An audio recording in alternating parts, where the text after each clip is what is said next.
Queridos amigos, ¿cómo están? El día de hoy les tengo una mala y una buena noticia. Lamentablemente se nos acabaron las habitaciones que teníamos para este retiro de matrimonios y ahora familia. Sin embargo, ¿qué crees? Traigo una noticia maravillosa. El Hotel Iberoestar nos acaba de abrir nuevas secciones ahora en el Paraíso Beach y en el Paraíso del Mar para que tú y tu familia puedan acompañarnos en este gran retiro.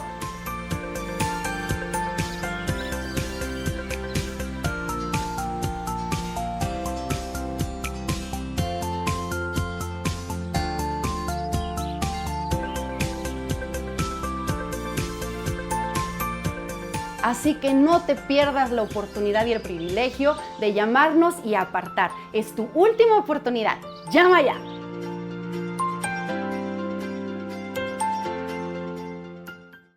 Queremos anunciarles con mucho gusto que tenemos ya disponibles más de 2,000 conferencias en audio y video, en memoria USB y en descarga también, tanto el Antiguo como el Nuevo Testamento y diversas series más.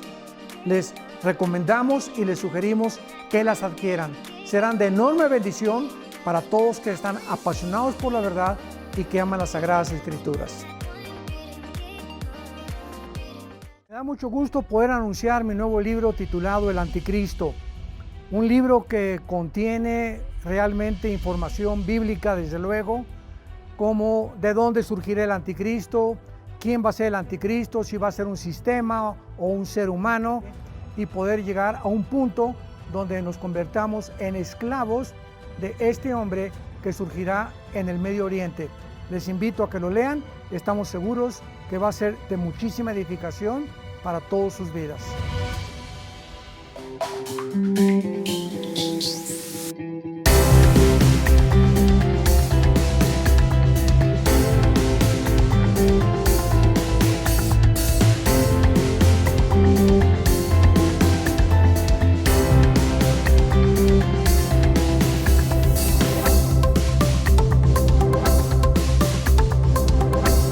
Nos da mucho gusto en este momento poder entrar directamente a las redes sociales, internet, live stream, YouTube, etcétera, etcétera, con esta conferencia, El rechazo de la verdad. En el Evangelio de Juan, capítulo 18, versículo 33 al versículo 38, encontramos el encuentro de Jesucristo con un gobernador. El gobernador de Judea, llamado Poncio Pilato. Y Cristo está a punto de ser llevado a una cruz. Pero la conversación que vamos a escuchar en este momento entre este político gobernante y Jesucristo, el Hijo de Dios, es por demás profunda y es una verdad que nos va a mostrar de qué manera realmente el mundo desconoce el propio sentido de nuestras vidas, la razón y el propósito por el cual vivimos. Y Cristo, con una respuesta, puede darnos en esta mañana lo que nosotros anhelamos con todo el corazón. Y dice así: entonces Pilato volvió a entrar en el pretorio y llamó a Jesús. Y le dijo: ¿eres tú el rey de los judíos? Jesús le respondió: ¿dices tú esto por ti mismo o te lo han dicho otros de mí? Pilato le respondió: ¿soy yo acaso judío? Tu nación y los principales sacerdotes te han entregado a mí. ¿Qué has hecho? Respondió Jesús: mi reino no es de este mundo. Si mi reino fuera de este mundo, mis servidores pelearían para que yo fuera entregado o para que no fuera entregado a los judíos, pero mi reino no es de aquí. Le dijo entonces Pilato: ¿eres tú rey? Respondió Jesús: tú dices que yo soy rey.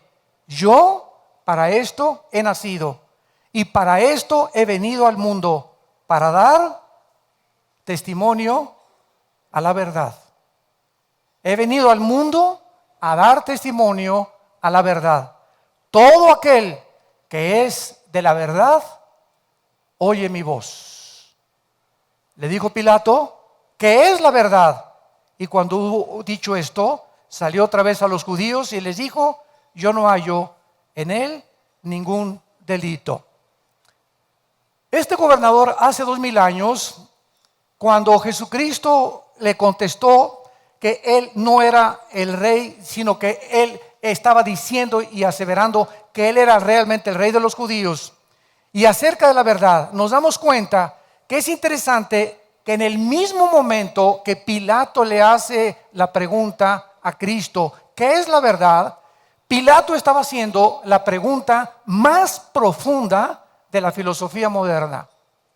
Es una pregunta que tiene una profundidad y la vamos a desarrollar en esta mañana de una forma bíblica y teológica, porque ¿de dónde viene el pensamiento o la idea filosóficamente de qué es la verdad?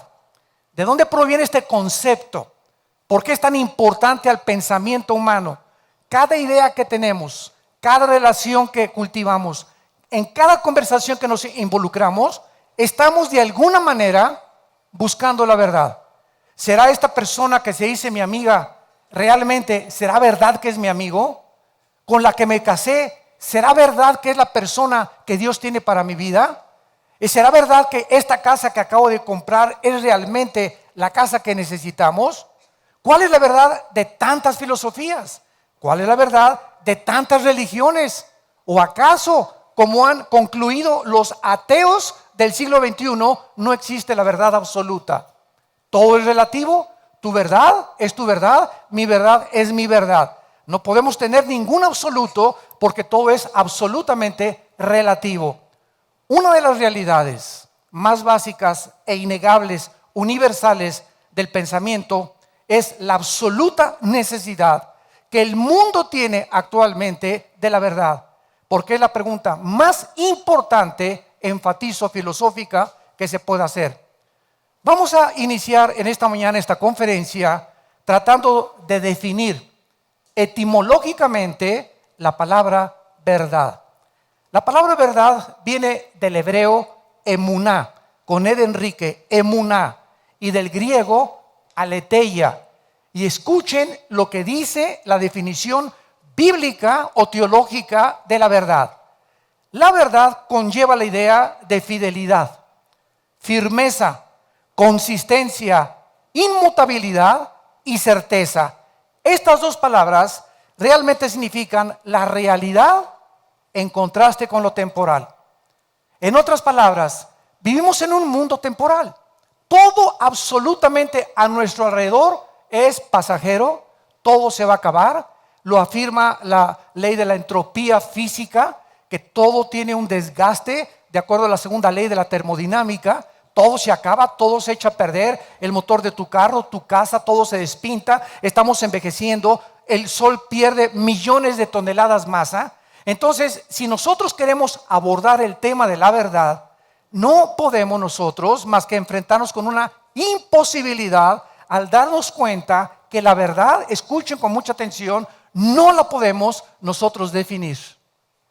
Porque todo es absolutamente pasajero y temporal y transitorio. Y precisamente el sentido etimológico conlleva la definición de inmutabilidad. O sea, para concluir, la verdad es algo que no puede estar sujeto a cambio. Lo puedes apuntar.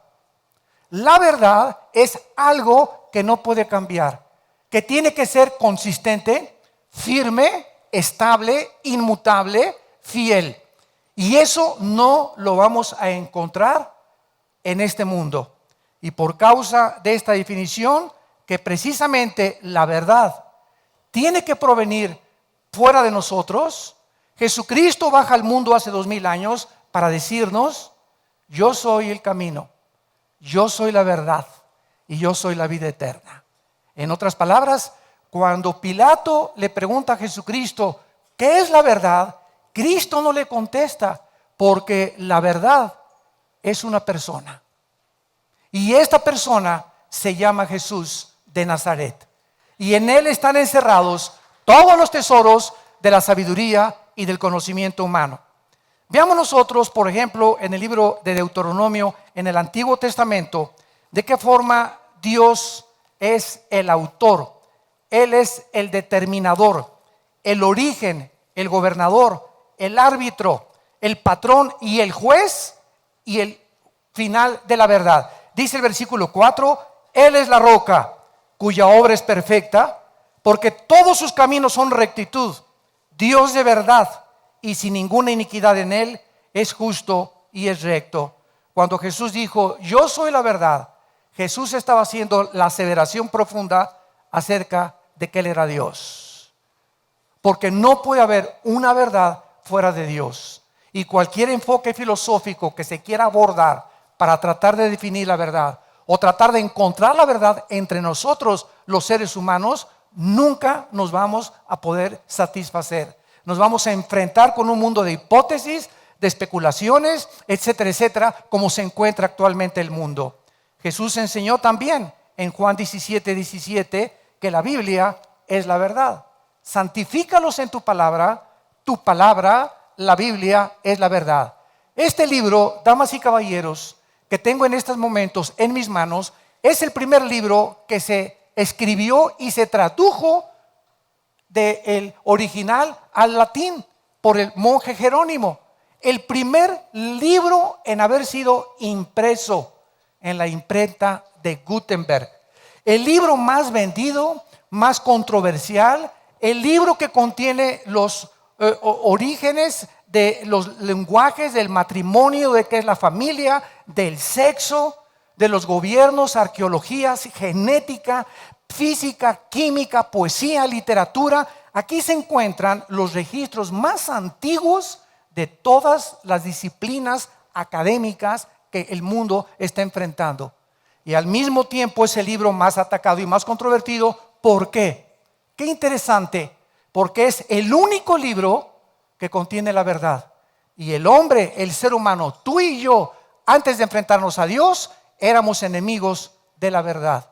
Porque la verdad, como dice el dicho en mi rancho, no duele, ¿verdad? Pero la verdad llega a lo profundo de tu corazón y la verdad te lastima. Y el mundo no está preparado y no quiere aceptar la verdad de Dios. Veamos nosotros lo inadecuado, en segundo lugar, de todas las definiciones que se han manejado. La verdad separada de Dios no significa absolutamente nada. Un matrimonio sin Dios tiene muy pocas probabilidades de funcionar. Una persona que quiera alcanzar en la vida, pues como los jóvenes ahorita, cuando me invitan a mí a las universidades a dar conferencias, siempre les pregunto a los jóvenes, ¿qué carrera están buscando ustedes? El 90% me contestan, carreras donde pueda hacer plata, donde pueda hacer dinero. Y entonces comienzan a buscar por los diccionarios y por todos los medios a encontrar cuáles son las carreras de programador o de experto en cibernética o experto en computación. ¿Qué es lo que ahorita produce más dinero y donde puedes encontrar un futuro, entre comillas, que garantice tu próxima casa y tu próximo matrimonio y tu próxima familia? Siempre es el dinero, el dinero, el dinero. Y cuando se persigue el dinero como el fin, el dinero no es que sea malo, porque lo malo es el amor al dinero. El dinero no es malo, pero cuando se persigue el dinero como el fin, te equivocas y llegas a los 25 años, a los 28 años con tu título de ingeniero, de arquitecto, de médico o de programador y te das cuenta que no es para lo que tú naciste, que no es realmente donde tú tenías tu corazón, sino que escogiste esto guiado equivocadamente por una verdad que no existe, una verdad que estabas completamente divorciada de Dios. Dios como su origen es el único que nos puede decir que es la verdad y ningún ser humano puede definir la verdad. Yo he estudiado, como lo vamos a ver ahorita, Aristóteles, Sócrates, Sóstenes, Hegel, Emmanuel Kant, etcétera, etcétera, la dialéctica materialista, y todos los filósofos y todos los ateos del siglo XX buscaron la verdad, como el famoso Jean-Paul Sartre, el padre del existencialismo en los 60s. Escribió el libro La náusea, El muro, y antes de morir Sartre en Francia le dice a una de sus hijas, me encuentro en la vida como en mi libro con un muro donde quiero tratar de penetrar y encontrar científicamente el conocimiento a través de la filosofía y me estrello contra algo que no puedo yo traspasar. Y ese muro precisamente que Sartre no pudo traspasar es lo que la Biblia le llama, damas y caballeros, la limitación del conocimiento y el intelecto humano. hasta que el ser humano reconozca que somos limitados, que tenemos un intelecto que no puede compararse. Si vamos a suponer que si Dios existe, tiene que ser un ser infinitamente sabio, cuyos pensamientos y cuyos caminos son mucho, mucho más grandes y más altos que los nuestros. Esto es lógico, siguiendo una línea lógica elemental. Entonces, si Dios es ese Dios y yo soy un hombre con un cerebro de chícharo, de renacuajo, de caracol, ¿cómo me atrevo a creer que yo puedo concebir, poder decirle a Dios, ¿por qué hiciste esto? ¿O te equivocaste? O si yo fuera tú, no lo hubiera hecho. A ver, ven para acá, Dios, siéntate aquí, soy el juez, yo te voy a juzgar y tú me vas a responder. Esto se conoce en la Biblia con la palabra soberbia intelectual, que es la base del ateísmo. Que es el ateo, una persona que se cree Dios. Él no cree en un Dios, en algo que trascienda su conciencia. Él cree que Él puede determinar el bien y el mal. Él puede determinar las reglas de conducta. Él puede decir lo que es bueno y lo que es malo. Eso es endiosarse y es la aberración intelectual más grande que existe en el corazón humano. Entonces no podemos nosotros entender que no podemos nosotros definir la verdad. Solo Dios es eterno, autoexistente, autosuficiente. Él es el creador. Con todo lo que existe, solo Él podemos encontrar el origen de la verdad. Si no creemos esto, vamos a tratar de definir la verdad sin ninguna referencia a Dios. Y vamos a tratar de buscar en las escuelas de filosofía. Yo he estado aquí en la facultad, en la UNAM de filosofía, teniendo debates con estudiantes y estamos tratando de encontrar, a ver, cuál es tu verdad o cómo puedes definir la verdad. Nos enfrentaremos con la necesidad de un absoluto universal. No podemos, insisto durante toda la conferencia, tratar de encontrar la verdad fuera de la realidad eterna de Dios. Así es como la Biblia bosqueja, escuchen ustedes, el deterioro del carácter y del pensamiento humano. En el libro de Job, que es el libro más antiguo de la Biblia junto con el libro de Génesis, capítulo 37, encontramos a un hombre hace 4,500, 5,000 años aproximadamente, que fue despojado de todas sus propiedades y fue despojado de su familia. Ahora sí, como dicen muchos, lo peor que le pudo haber sucedido es que le dejaran a la esposa. Pero sin embargo, cuando venimos a la Biblia y comenzamos a estudiar el carácter de Dios y comenzamos a entender la verdad de los pensamientos de Dios, todo cobra sentido y propósito. Y comenzamos a poder entender realmente por qué las cosas son como son y por qué suceden como suceden. Y ya no nos erigimos como dioses, ni demandamos justicia a ese Dios que si tú eres esto, ¿por qué permites aquello? Que es la teodicea teológica, después podemos abordar. Pero tenemos que entender esto, la limitación que nosotros tenemos. Muy bien, durante más de un año Job no entendió por qué si él era un hombre bueno, era temeroso de Dios, era un hombre que buscaba a Dios con todo su corazón, de repente pierde su ganado, de repente pierde a sus hijos, de repente él se queda en la pobreza total y todavía aún más le viene una enfermedad de la punta de la cabeza a la punta de los pies. En ese momento Dios nos deja este testimonio en la Biblia, porque cualquiera de nosotros que comienza a racionalizar y a tratar de comprender, si mira, tú tienes diabetes y ya te estás quejando contra Dios, te duele la cabeza y te estás quejando contra Dios. Ahora imagínate que perdieras todo y que tuvieras una enfermedad de la cabeza a los pies, sería una buena oportunidad y una causa justificable para poder tratar de debatir a Dios. Sin embargo, este hombre Job, a través de todo el libro, se enfrenta con 3 amigos que se acercan a su vida, filósofos. Y estos 3 le comienzan a decir, no, mira Job, tú tienes este problema y perdiste todo porque hay pecado en tu vida. Entonces, Job ha tratado durante todo el libro de racionalizar. ¿Por qué si soy bueno me pasan cosas malas? ¿Por qué si soy bueno me pasan cosas malas? ¿Por qué si me acabo de convertir a Cristo de repente me chocaron mi carro?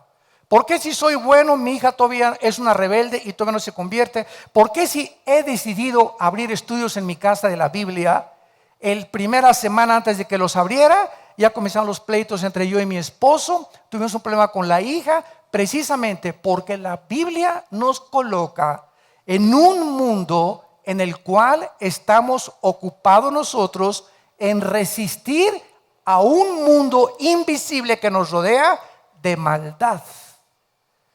Vivimos un mundo ocupado por un querubín llamado Luzbel, Lucifer, que se rebeló contra Dios hace millones de años, antes de que existiera ni siquiera el tiempo, la materia y el espacio, y con la tercera parte de los ángeles. Y este planeta, Dios en su soberanía ha permitido que Él lo controle. La Biblia dice que ahorita el mundo en que tú y yo vivimos está controlado, dominado e influenciado en las artes, en las diversiones, en las películas, en todo absolutamente por Satanás y sus demonios.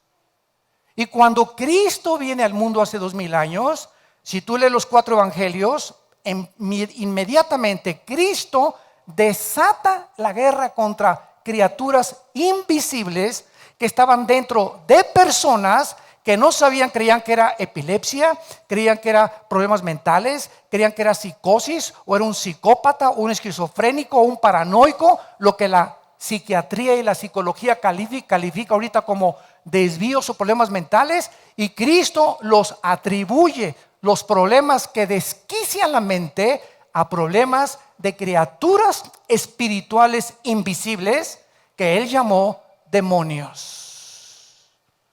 Y la palabra daimón en el griego significa criaturas inteligentes, seres inteligentes. No vamos a desviarnos mucho en eso, pero Job, a pesar de toda esta presión que nosotros tenemos actualmente en el siglo XXI, porque estamos bajo una presión tremenda, ¿de dónde viene el estrés, la angustia?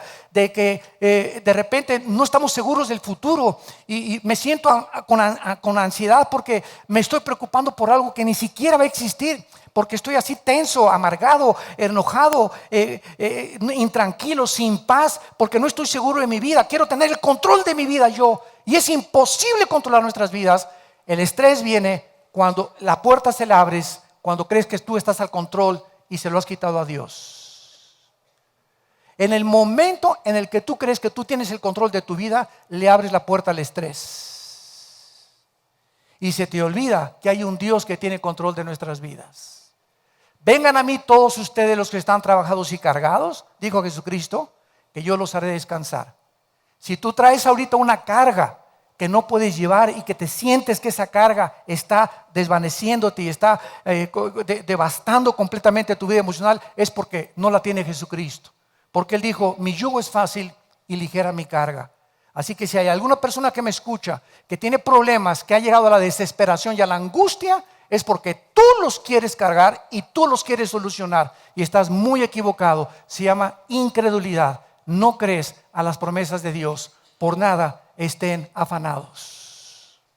No te afanes por tu comida, qué vas a comer mañana. No te afanes por tu vestido, no te afanes por tu renta. Déjamelo a mí, dice el Señor. Busca mi reino primeramente y todas las demás cosas te las daré. Ese es el secreto de la vida que Jesucristo nos vino a revelar. Tenemos una relación con Dios, busquemos a Dios y la relación mediante su Hijo Jesucristo, y dejemos que Dios, probémoslo, experimentémoslo en nuestra propia vida. Él tiene cuidado de nosotros. Nunca te dejaré, dice el Señor, nunca te abandonaré, nunca dejaré que te hundas. Te haré que tú llegues al otro lado de la orilla. Te amo con todo mi corazón. Ve la cruz. En esa cruz Dios nos muestra su amor, su infinito amor y el cuidado que Él quiere tener por nosotros. Pero nosotros le hemos rechazado y hemos querido que nosotros tenemos la sabiduría y la verdad para poder solucionar nuestros problemas. Hace aproximadamente 500 años, los filósofos Sócrates, Platón y Aristóteles comenzaron a considerar el problema de la verdad. Pero antes de eso, Job ya había tratado, antes que los filósofos griegos, y en el capítulo 37 de Job, versículo 19 al 20, Job se enfrenta finalmente a su vida con Dios. Y escuchen ustedes esta filosofía de hace 4500 años. ¿Cómo me ha ayudado a mí? Y esto fue una de las cosas que me hicieron a mí venir a Jesucristo.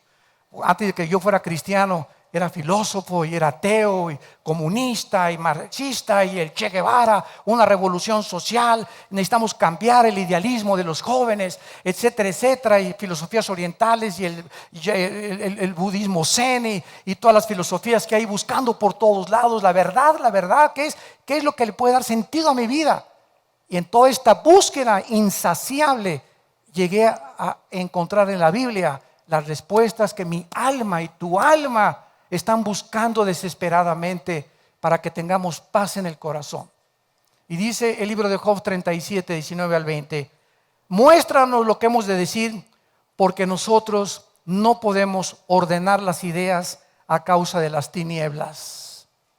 Por más que un ser humano trate de entender qué es lo que pasa en el mundo, el origen del universo, quiénes somos, a dónde nos dirigimos, por más que le des vueltas y vueltas y vueltas y vueltas, a través del método científico nunca lo vas a encontrar. ¿Por qué? Porque la ciencia tiene que ser demostrada. Si no es demostrable, no es científico. Nadie supo cómo se creó el universo. Entonces especulamos, teorizamos, pues una explosión y el Big Bang, etcétera, etcétera. Pero no nos damos cuenta que jamás llegaremos al origen de las cosas porque no estuvimos ahí. Nadie te podrá decir quién eres, porque el único que te lo puede decir es el que te creó. Dicen en un cuento que venía un hombre en Estados Unidos en una carcachita y se le descompone la carcacha y le abre el cofre y metió las manos y se llenó de aceite, cables y todo, y no podía arreglar el carro. Y en eso pasó otra persona en una limusín, muy bien vestido, con su sombrerito, y le preguntó: ¿qué te pasa, muchacho? Pues este coche no sé que por qué no camina y estoy aquí hecho un desastre, tengo 3 horas tratando de arreglarlo. Entonces el señor, elegantemente vestido, le dijo: ¿me permites? Súbete al carro y cuando yo te diga prendes el switch. Entonces agarró 2 cables, 3 y que prende el carro. Y el muchacho le preguntó: oiga, ¿cómo le hizo usted para arreglar este problema en 2 minutos cuando yo llevo 3 horas? Y esta persona le contestó: mi nombre es Henry Ford, yo hice el carro. Un Ford modelo T, 1906, 1907. Y así estamos nosotros, queriendo arreglar con psicología el matrimonio y nuestros hijos, y con la psiquiatría y con filosofías orientales, y buscando por allá y de un teatro al otro, de una filosofía a otra, de una botella a otra, de una droga a la otra, buscando siempre por todos lados. Y todos somos hombres, somos humanos. Nadie más que Dios nos puede ayudar, entendámoslo. Estamos tratando de arreglar algo que trasciende las capacidades que tenemos nosotros para ser padres, para ser esposos, para ser hijos, para ser empresarios. Va mucho más allá de la capacidad con la cual tú y yo hemos nacido. No somos dioses, necesitamos a Dios. Y es hasta el momento en que tú reconoces tu necesidad que tienes de Dios, cuando verdaderamente tu corazón se puede abrir, porque la Biblia dice: me encontrarás porque me buscarás con todo tu corazón. Vemos nosotros también en el versículo 20 de Job 37 que dice Job: por más que el hombre razone, quedará como abismado. Por eso el 90% de los ateos o mueren locos o mueren completamente amargados contra alguien que no existe. Por el amor de Dios, se han pasado toda su vida luchando con algo inexistente. Fue lo que le dijo Sartre a su hija antes de morir: ahora reconozco que he sido un tonto, yo me considero un filósofo racionalista y ahora comprendo, concluyendo mi vida y mi lucha y mis pensamientos, que me he pasado más de 75 años luchando contra alguien que no existe. Esto es un absurdo filosófico ya de por sí. Qué increíble, ¿verdad? Pero esa es la mente humana. Y también dice en el capítulo 40 de Job, versículo 2: además le responde Jehová a Job y le dice: ¿es sabiduría contender con el omnipotente? ¿Qué contestarías tú? ¿Podría un niño de 3 años ponérsele al brinco a Alberto Einstein? Oye, explícame tu fórmula E igual a MC al cuadrado. Mira, chamaco, cabeza melocotón, por más que yo te lo explicara, tienes primero que aprender a sumar, restas, quebrados, raíz cuadrada, cálculo diferencial, matemáticas cuánticas, etcétera, etcétera.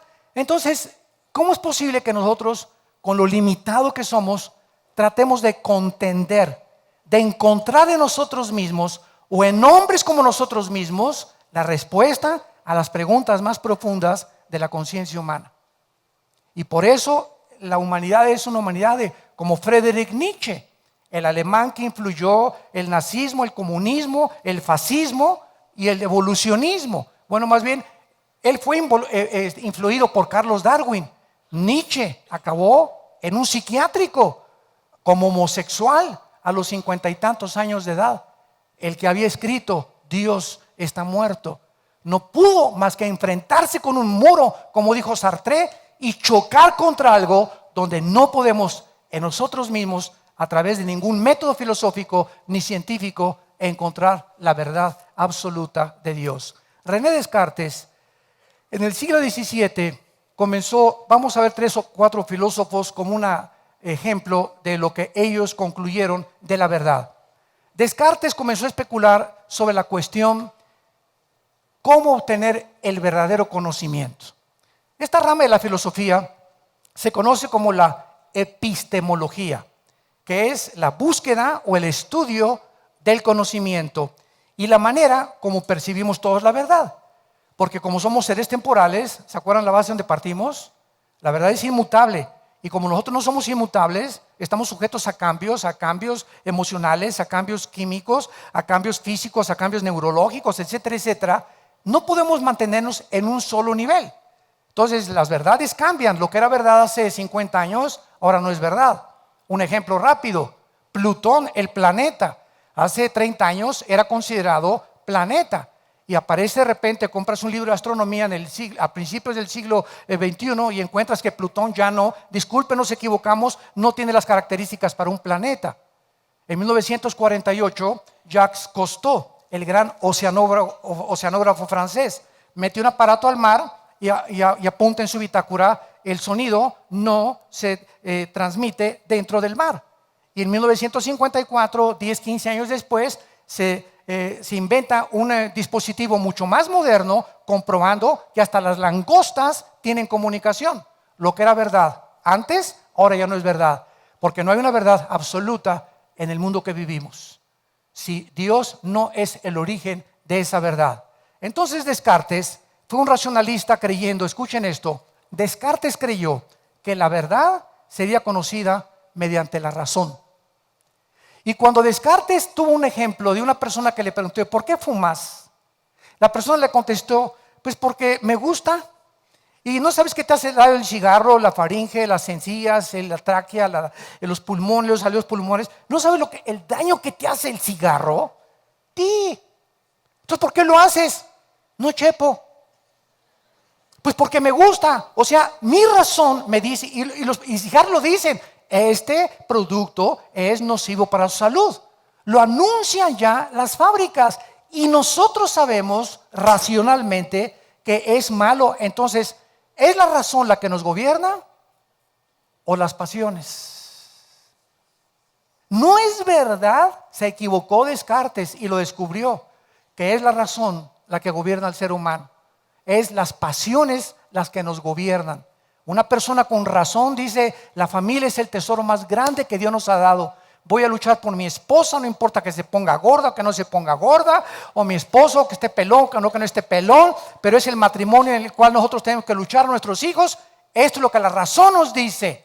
Y de repente viene la pasión, ¿verdad? Y el hombre se va con una muchacha 30 años más joven que él, porque cree que se le alborotó el gallinero, se va detrás de ella y destruye su trabajo, destruye su matrimonio, destruye a sus hijos. Todo el ejemplo de sus hijos los echa para abajo, y cuando se muera van a ponerle en su lápida: aquí murió una persona que nació en las tinieblas, murió en las tinieblas y regresó a las tinieblas. Una persona más de las millones, una estadística más de una persona que nunca conoció la verdad. Nunca supo lo que era realmente la verdad y la felicidad. La felicidad no es cuánto tenemos, sino cuánto disfrutamos de la vida. Esa es la felicidad. Y muchas gentes tienen millones de pesos y de cosas y no disfrutan lo que ellos tienen, porque están equivocados en cuanto a su verdad de percibir el mundo. Immanuel Kant viene después de Descartes y demuestra que ni la lógica, ni la experiencia, ni el racionalismo, ni el empirismo podría obtener el conocimiento humano. Para que me entiendan, el empirismo o la filosofía empírica es la que te dice, es la filosofía atea. Yo no creo lo que no veo, lo que no oigo, lo que no huelo, lo que no tiento, lo que no percibo, por mis 5 sentidos. Si yo a través de mis 5 sentidos no percibo absolutamente la realidad, entonces no es verdad. Entonces ellos, los empíricos, hacen a un lado lo espiritual y lo sobrenatural. Para ellos no existen los milagros, no existe un mundo que pueda trascender el de nosotros, porque ellos creen que no pueden creer en nada de lo que no ven, no oyen, no tocan, no perciben. Y este fue Emmanuel Kant. El racionalismo y el empirismo comenzó a ser guiado para poder encontrar la verdad, y otro hombre más que fracasa. Y vino Hegel, argumentó que el método de Kant, lo criticó, era inadecuado, y entonces Hegel propuso y dijo, la realidad es constante, negando que la realidad es constante, o sea, todo está sujeto a cambios, y Hegel comienza a acercarse un poquitín más a la definición etimológica de la palabra verdad en la Biblia. No podemos encontrar a través de nuestros 5 sentidos la verdad, ni del conocimiento. Vamos a juntar a todos los más grandes hombres científicos, Jack Hawkins, Einstein, Carlos Marx, Charles Darwin. Dime, como dicen en mi tierra, el gallo giro que tú quieras. Tráeme tu gallito. ¿Quién es tu escritor mejor que me pueda citar? Platón, Sócrates. Tráeme al que quieras y ponlos junto a Jesucristo.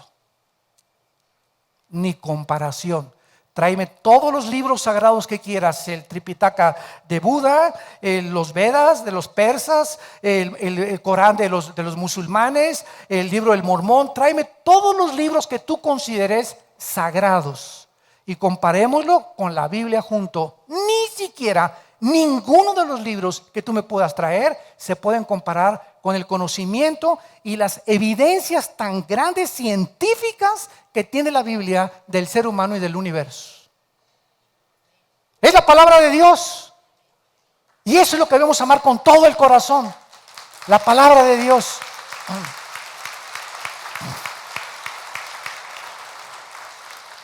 ¿Cuál es la lección más valiosa para la humanidad que tiene que ser aprendida de la filosofía? Es que es imposible, tratemos de aprender esto, amantes de la filosofía, es imposible tratar de darle sentido a la verdad sin reconocer a Dios como el punto de partida. Desde cualquier perspectiva que tú quieras abordar y el estudio de qué es la verdad, realmente, qué es la verdad en el universo que existo, de dónde vengo, quién soy, para qué nací. ¿Hay vida después de la vida?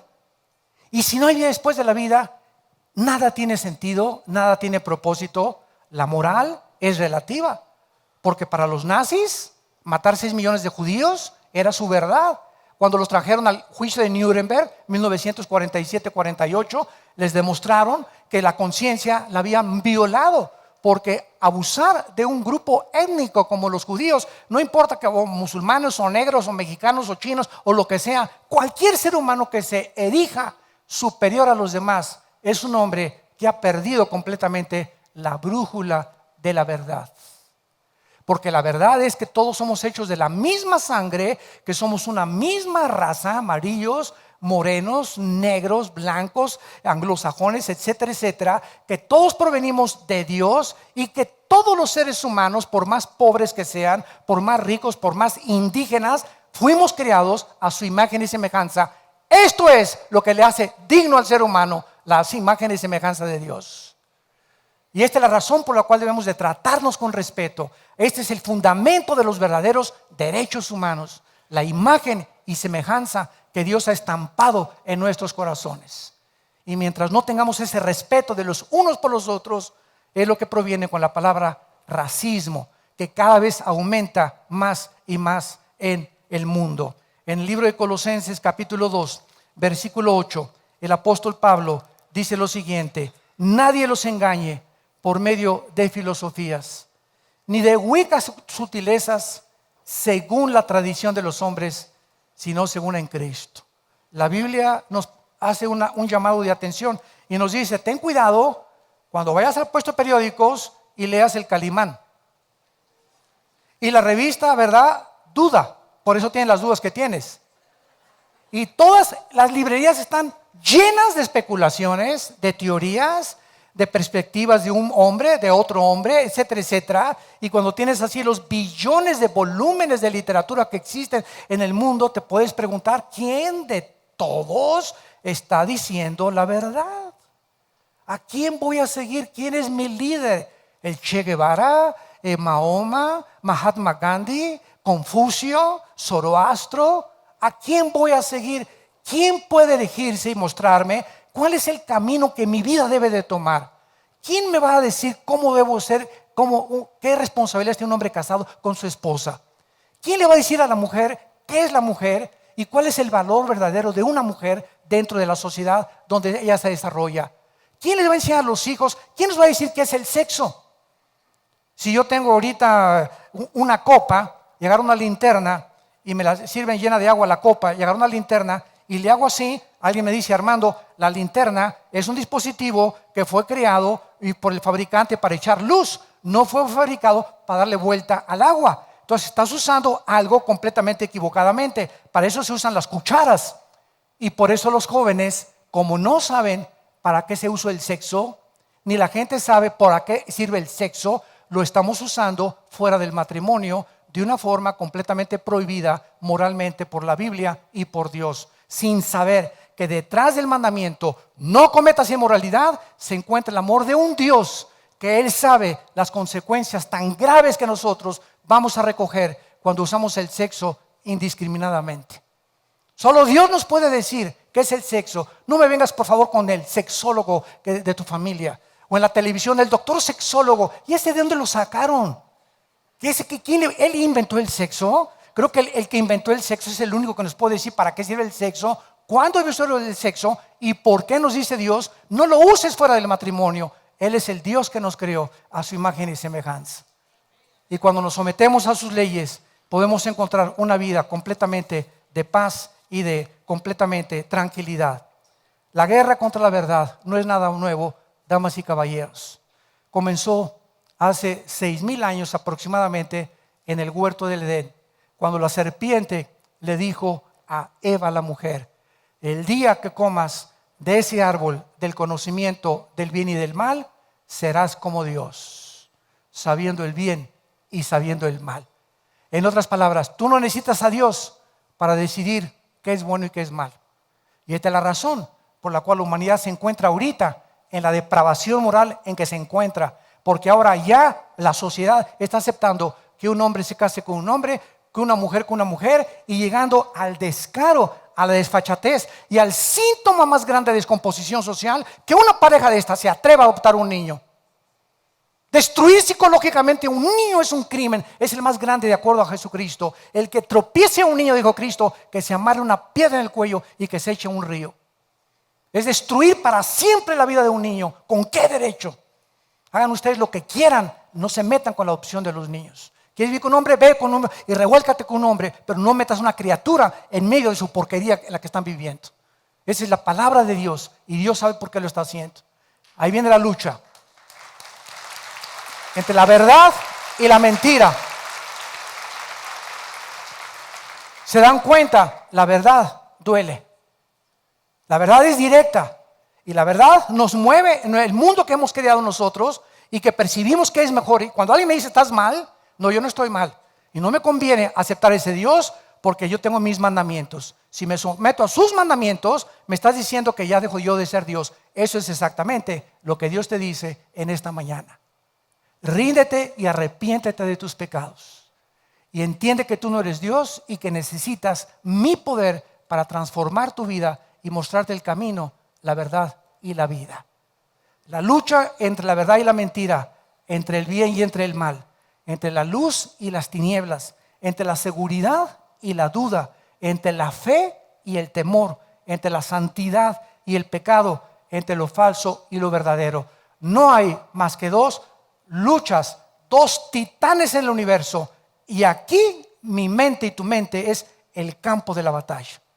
Aquí en nuestra mente es donde se libra la guerra entre la verdad y la mentira, entre la luz y las tinieblas. Y tú fuiste y yo fui creado como un agente moral responsable de las decisiones que tomamos.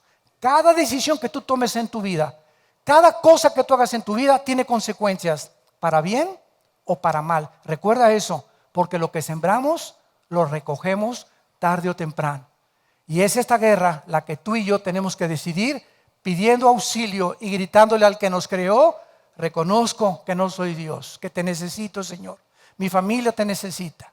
Quiero tu guía, quiero tu dirección. Quiero amarte con todas las fuerzas de mi alma. No quiero pasar aquí en la vida como los animales, sin ningún propósito después de la vida. Cristo resucitó de los muertos y nos trajo la esperanza, la firme convicción de que la vida trasciende esta vida.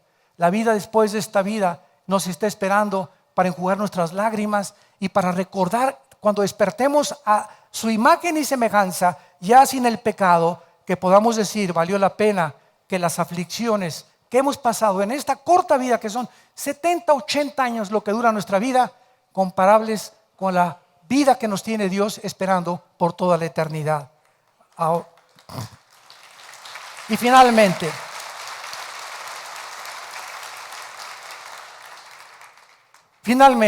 este es, damas y caballeros, el mensaje que el mundo necesita. Es el mensaje que necesitan los políticos. Yo el otro día le decía a mi esposa: si tan solo los gobiernos entendieran la necesidad tan grande que tienen de la iglesia. Porque el gobierno no puede cambiar el corazón de los hombres. El gobierno está establecido por Dios, los gobiernos civiles, para frenar el mal a través de castigos, cárceles, etcétera, etcétera. Pero la iglesia, el mensaje que tiene la iglesia es el único que cambia el corazón humano. Y cuando el gobierno entiende esto, que la iglesia tuviéramos más libertades de predicar el evangelio más abiertamente, los ciudadanos pagarían sus taxes, sus impuestos, serían mejores padres, habría menos delincuencia, etcétera, etcétera, porque es lo que finalmente cambia al hombre. Tú encierras a alguien 30, 40 años en una prisión y son centros y escuelas del crimen. Nunca jamás se ha rehabilitado nadie dentro de una prisión. En la Biblia no existen las prisiones. Existían las ciudades de refugio, porque es el mensaje del evangelio el que transforma el corazón. Y cuando predicamos el evangelio y la gente cambia, el gobierno trabaja libremente. ¿Por qué? Porque los ciudadanos estamos haciendo todo lo posible para que nuestro México lindo y querido, y Honduras o Guatemala o lo que sea, puedan surgir del estancamiento a donde nos hemos estancado por causa del pecado, de la corrupción, de la maldad, y porque nos hemos erigido como dioses. Ese es nuestro mensaje. De tal manera amó Dios al mundo, que ha dado a su Hijo unigénito, para que cualquiera de ustedes que en Él crea no se pierda, mas tenga la vida eterna. Dios cuelga a su Hijo en una cruz y le permite que le pongan espinas y clavos en sus manos, y hecho un guiñapo humano. Era irreconocible. Dice en Isaías 52, 53 que Cristo en la cruz era irreconocible. Su madre, la Virgen María, al pie de la cruz, no lo podía ni siquiera reconocer, que no tenía ya los tejidos subcutáneos, era sangre por todos lados, latigazos por todos lados, y en este estado de agonía, Él grita todavía y le dice a su Padre: perdónalos, porque no saben lo que están haciendo. Y Él estaba hablando de los romanos, que eran simplemente siervos del imperio romano. Ellos no sabían quién era el Hijo de Dios. Y así hay mucha gente que no sabe quién Él es, el Cristo. Y nuestra misión es al mundo, comenzamos con nuestra familia, con nuestros hijos, con nuestros familiares, darles este mensaje de esperanza, este mensaje de poder, que tú no tienes por qué vivir una vida miserable, de estrés, de ansiedad, de amargura, de culpa, de condenación. Porque ninguna condenación ni culpa hay el que ha sido lavado con la sangre del Hijo de Dios. Y tú en esta mañana puedes ser lavado con esa sangre y aceptar a Cristo como tu Salvador. Somos embajadores de Cristo y estamos llamando al mundo que se reconcilien con Dios.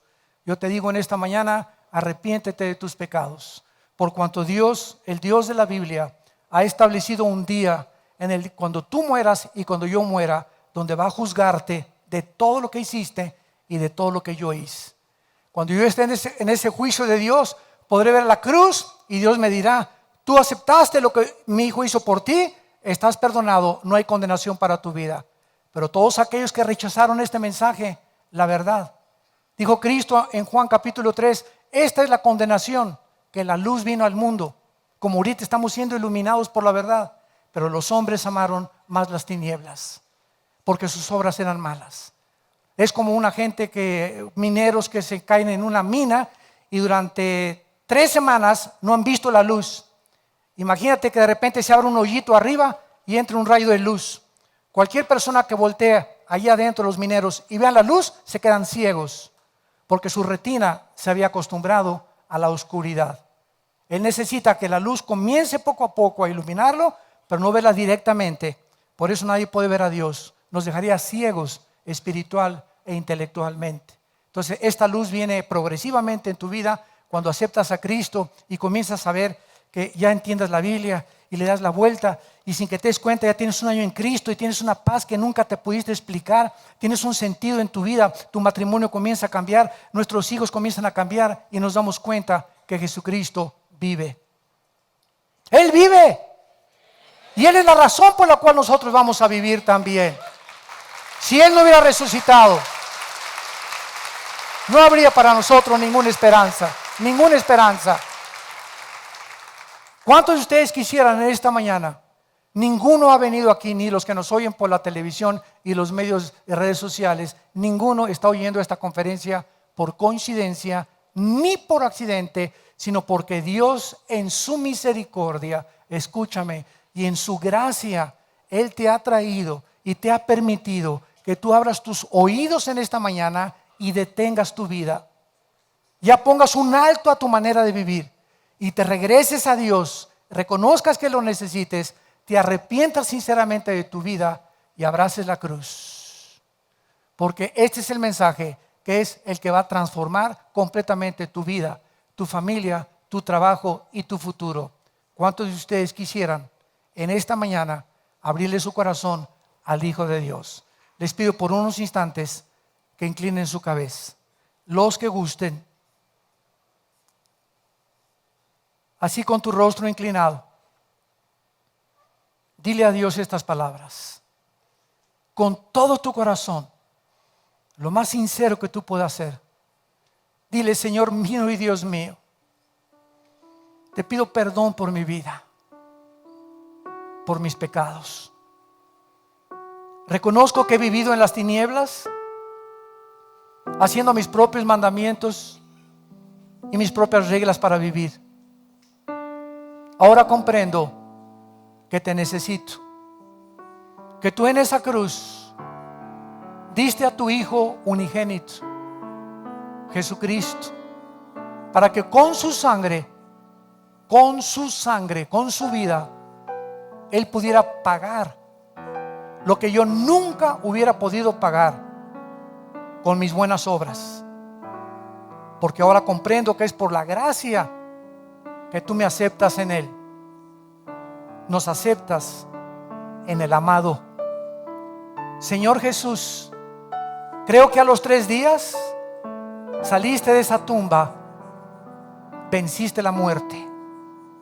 Y por eso te pido, porque creo con todo mi corazón que estás vivo, que entres a mi vida en este instante como mi Señor y mi Salvador. Te recibo, Jesús. Gracias por lo que hiciste por mí en esa cruz. Ahora dame el poder de cambiar mi vida, de transformar mis pensamientos, mi corazón. Te pido por mi familia, por mis padres, mis hijos, mi matrimonio, mis amistades, que ahora yo sea tu embajador, tu embajadora, y dame las palabras para hablarles de ti. La vida pasa tan rápido que es como un vapor que aparece y desaparece en la mañana. Gracias, Señor, por haberme aceptado en tu Hijo Jesucristo, en quien te doy las gracias, porque ahora ya nunca temeré, porque nunca me dejarás, nunca me abandonarás, nunca dejarás que me hunda, y estarás conmigo para ayudarme a llegar a la otra orilla, a la otra vida, donde Jesús me estará esperando para abrazarme y secar mis lágrimas. Bendito Jesús. Amén. Gracias a Dios por este libro. Gracias a Dios por este libro. Gracias a Dios por la Biblia. Gracias, Señor, por este libro. Gracias, Señor. Gracias. Gracias por este libro. Es el mapa del viajero, es la brújula que necesitamos en un barco. Un capitán en un barco no puede navegar sin saber cuál es el norte, el sur, el este, el occidente. Un piloto arriba en un avión a 30,000 metros de altura no puede saber si va así, va hasta, necesita instrumentos. Y así estamos los seres humanos. Necesitamos un mapa y Dios nos lo dejó. Y cuando tú descubres el mapa, tu vida comienza a ir al camino que es Jesucristo, la verdad y la vida. Todos ustedes que en esta mañana por primera vez hicieron esta oración invitando a Cristo a sus vidas, nos gustaría felicitarlos y bendecirlos. Y si tú en esta mañana hiciste esta oración por primera vez, ahí desde tu lugar les pido que se pongan de pie. Párense los que hicieron esta oración por primera vez, invitando a Cristo a sus vidas. Mira cuánta gente. Gracias a Dios. Que Dios los bendiga. Gracias, que Dios los bendiga. Gracias, gracias ella también. Gracias, Señor, por estas almas. Gracias, que Dios te bendiga. Gracias, gracias, que Dios la bendiga. Qué lindo ver en esta mañana, ver matrimonios agarrados de la mano, los dos parándose, diciéndole: Dios, te necesitamos, invitando a Cristo. Gracias por todos los matrimonios que esta mañana se han levantado juntos de la mano para recibir al Señor. Gracias por todos los jóvenes que han venido a Cristo esta mañana. Dichosos sean todos ustedes porque ustedes verán a Dios. Dichosos los que lloran porque van a recibir consuelo. Dichosos los misericordiosos porque ustedes tienen compasión de la gente. Y dichosos seas cuando te persigan por causa de llamarte cristiano. No te amilanes ni te amedrentes, porque es un símbolo de que el Espíritu Santo está en tu vida. Que tengan mucha paz y gracias por acompañarnos.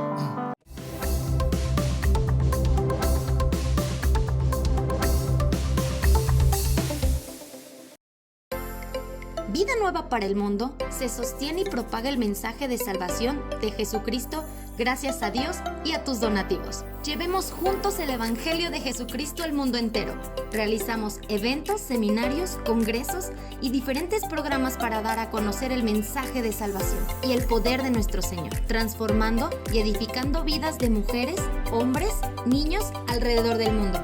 ¿Qué pasa cuando decides hacer tu donativo? Aunque no puedas llevar la palabra personalmente a todo el mundo, de esta forma lo estás haciendo. Con tus donativos o aportaciones, estás sembrando y formando parte de lo que Dios está haciendo en su obra.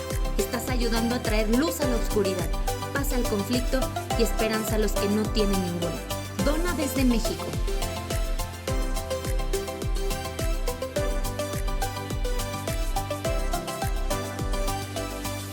Dona desde Estados Unidos.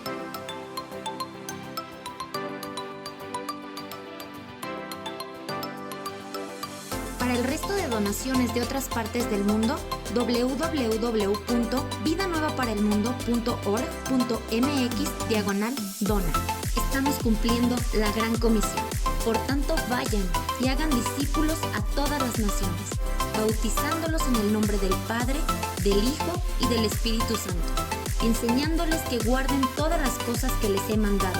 Y he aquí que yo estoy con ustedes todos los días hasta el fin del mundo.